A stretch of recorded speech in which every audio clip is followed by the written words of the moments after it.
Sir এই যে ঘাটাল পাঁশকুড়া সড়ক বা ঘাটাল মেদিনীপুর সড়ক, এই যে যাত্রী বোঝাই বাস মূলত একটা দৌরাত্ম্য থাকছে যে ছাদে যাত্রী নিয়ে পরিবহন, ইতিমধ্যেই এর জেরে কিন্তু ওই যে হাইট বার আছে আমাদের কুকুরদহে, দুদিক থেকেই সমস্যায় পড়ে ইতিমধ্যে একজন যাত্রীর মৃত্যুও ঘটেছে। বারবার একই ঘটনা ঘটছে, আমরা খবরেও প্রকাশ করেছি। তো কি স্টেপ নিচ্ছেন এই আপনারা? মৃত্যুটা কবে? আমাদের এদিকে হয়নি।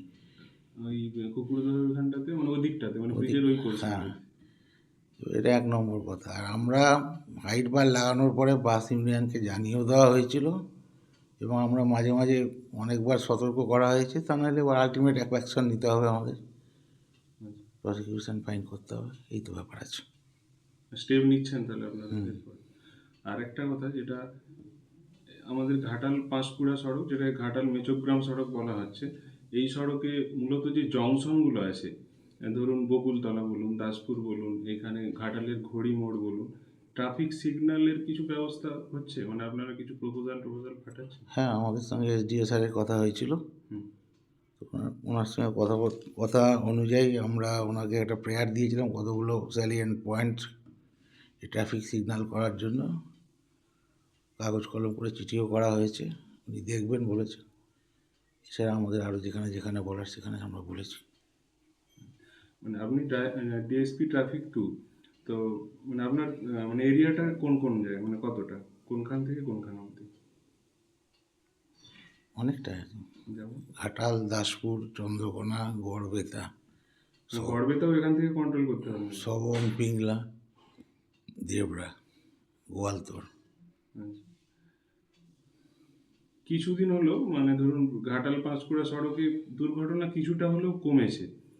কি কি প্রিকশন নিয়েছেন, বা ভবিষ্যতে আর কি কি করার ইচ্ছা আছে এই ট্রাফিকের ব্যবস্থা আরো একটু করার জন্য? ট্রাফিকের ব্যবস্থা আমাদের যেমন ব্ল্যাক স্পট বা অ্যাক্সিডেন্ট প্রোন যেগুলো জোন হয়, সেগুলো যেখানে হয় সেখানে আমরা ট্রাফিক সিগন্যাল বলছি, ট্রাফিক বাম্প, রোড বাম্প, আমাদের টাইম প্রতি মানে মাসে মান্থলি মিটিং হয় এসডিও অফিসে, তারপরে ডিস্ট্রিক্টেও মিটিং হয়, আলোচনা হয় নানান রকম, যে বিভিন্ন স্টেপস নেওয়া হয়েছে, যেমন ব্যাকে ব্যারিয়ার, রোড ব্যারিয়ার লাগানো,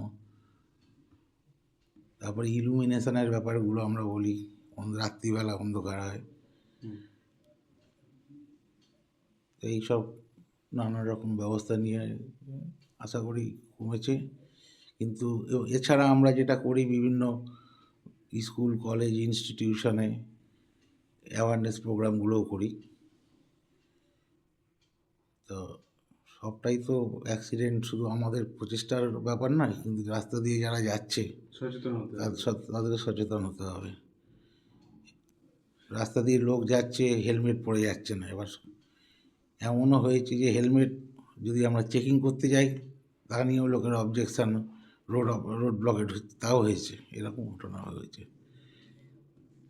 এই ঘাটাল পাঁশকুড়া সড়কের মধ্যে দাসপুর থানা এলাকার এই যে বকুলতলা যে জংশনটা, মানে ওইখানের অ্যাকচুয়ালি ট্রাফিক ব্যবস্থাটা মানে আগে থেকেই মানে এটা অন্যরকম পর্যায়ে আছে, মানে ওটা কি কোনোভাবে শুধরানো যায় না? মানে অন্যরকম পর্যায়ে মানে বলতে কী ধরুন বলতে? ঘাটাল মেদিনীপুর যে একটা সড়ক, পাঁশকুড়া সড়কে এসে উঠলো এদিকটাতে বকুলতলা থেকে আপনার উত্তর দিকে একটা কেশপুরের রাস্তায় যাচ্ছে, একটা হ্যাঁ, একটা এইদিকে যাচ্ছে, আবার এইদিকে একটা যাচ্ছে, আবার সেই সময়ই পাঁশকুড়ার দিক থেকে ঘাটাল, আবার ঘাটালের দিক থেকে পাঁশকুড়া, ওখানে কোনো ধরুন ট্রাফিকের নিয়ন্ত্রণ নেই একদম। অবশ্যই নিয়ন্ত্রণ আছে ওখানে। আমাদের ট্রাফিক তো 24 ঘন্টা রাউন্ড দি ক্লক, ওখানে পিকেট থাকে, তারপরে গার্ডরেল দেওয়া রয়েছে ওখানে, তো হাই মাস্ট লাইটও রয়েছে, সোলার লাইট রয়েছে ওখানে। কিন্তু যে ধরুন ট্রাফিক কন্ট্রোল একজন হয়তো করবেন, বা দুদিকে দুজন থাকলে এরকম কোনো ব্যাপার নেই, তারা তাদের ছাউনিদের মধ্যেই থাকেন। আমাদের সীমিত ম্যান পাওয়ারের মধ্যে যতটুকুনি করা সম্ভব আটমোস্ট দেওয়া হচ্ছে। না না, আপনি হিসাব করে দেখেন লাস্ট 1 বছর ধরে ওখানে কী দুর্ঘটনা বা কী সমস্যা কী হয়েছে, কিছুই তো হয়নি। গার্ডরেলও দেওয়া হয়েছে স্পিড কমানোর জন্য, যা ব্যবস্থা করা হয়, speed coming measures, solar light রয়েছে ওখানে, সব রকমই তো আছে। আপনি গাড়ি চালাবেন, আপনার ড্রাইভিং লাইসেন্স থাকার দরকার আছে, আপনার গাড়িটা ভ্যালিড গাড়ির কাগজপত্র আপডেট থাকার দরকার আছে। এবার আমরা যদি সেভাবে রিগোরাসলি চেকিং করি তাতে আপনাদের সাধারণ লোকের নিজেরই প্রবলেম হবে। গাড়ির অর্ধেক যদি গাড়ির ইন্স্যুরেন্স ঠিকমতো কাগজ নেই, একটা লোক যদি অ্যাক্সিডেন্ট হয়েও যায় তার যে ইন্স্যুরেন্সে ক্লেম দেবে, মানে উভয় পক্ষই সমস্যায় পড়বে, মানে যার সাথে অ্যাক্সিডেন্ট করলো এবং যিনি চালাচ্ছিলেন যার গাড়ি। ইন্স্যুরেন্স যদি ঠিকঠাক না থাকে, পলিউশনও আছে একটা। পলিউশন সবই আছে, সবই আমরা দেখতে যাই, কিন্তু এক এক সময় বিভিন্ন জায়গা থেকে বেশি চেকিং করলে আবার লোকেরাই অবজেকশন হয় এবং পাবলিকের একটা যথেষ্ট চাপ থাকে। চাপ থাকে মানে কি, পাবলিকে এরম আপনার দাসপুরেই বিভিন্ন জায়গায় এরম হয়েছে, মোটর সাইকেল বেশি চেকিং হচ্ছে বলে রাস্তা অবরোধ, তাও হয়েছে দাসপুরে, তারও মানে ইনস্ট্যান্সও রয়েছে। আবার তাদের টোটো রেজিস্ট্রেশনের প্রসেস চলছে, এখনও প্রসেস পুরোটা কমপ্লিট হয়নি। সরকার একটা টাইম লাইন দিয়েছিল, আর টোটো রেজিস্ট্রেশনটা তো এসডিও অফিস থেকেই করানো হচ্ছে, আমরাও চেষ্টা করছি।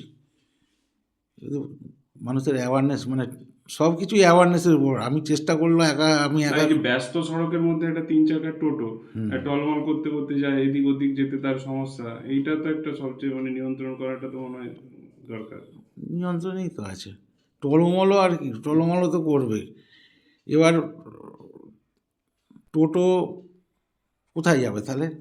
লোকে তো যাতায়াত করবে, রাত বিরেতে টোটো কোথায় যাবে, কোথা দিয়ে যাবে? এমন সময় জায়গা হচ্ছে, কখনো কখনো এমন হয়েছে রাত বিরেতে বা